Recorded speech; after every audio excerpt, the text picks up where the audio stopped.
Les athlètes de la Fédération française handisport, qui représenteront la France lors des Jeux paralympiques de Sotchi en 2014, étaient à Snowhall du lundi 9 septembre au vendredi 13 septembre. Un entraînement avec l'équipe de France handisport.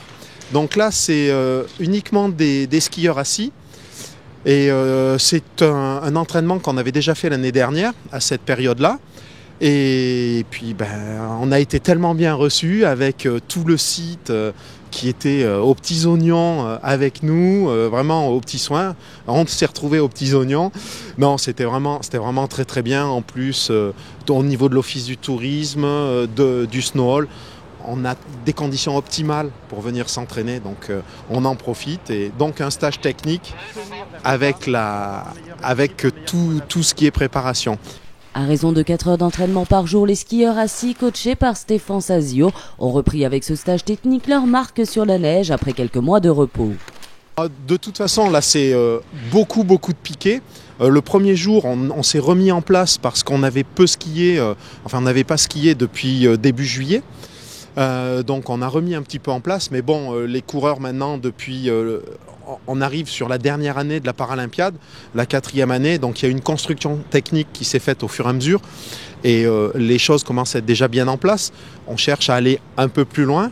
On répète, là, on fait que du slalom quasiment, avec un tout petit peu de géant, mais que du slalom pour vraiment construire cet élément-là avant l'ouverture des glaciers au mois d'octobre. Et puis on va dire qu'on rentre dans la dernière ligne droite avant Sotchi pour les Jeux paralympiques au mois de mars. Outre les entraînements techniques, les athlètes pratiquent également le renforcement musculaire tout au long de l'année.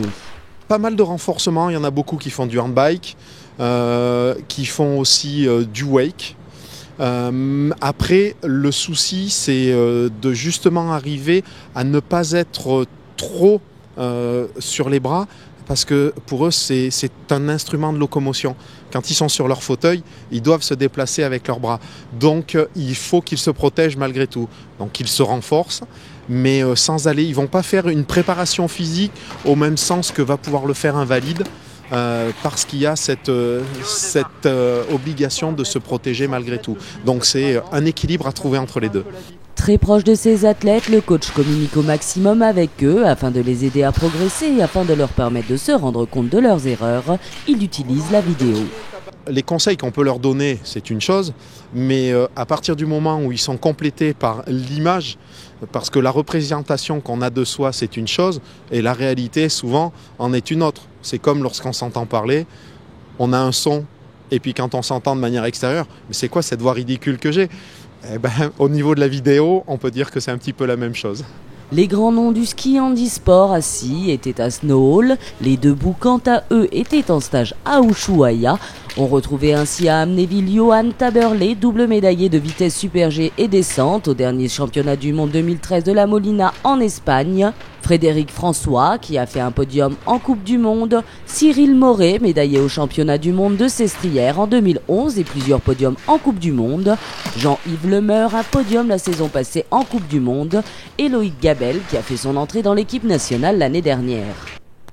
La France, avec son titre de championne du monde 2013 de Molina, est une équipe très attendue lors des Jeux paralympiques de Sotchi, dont la cérémonie d'ouverture se déroulera le 7 mars 2014.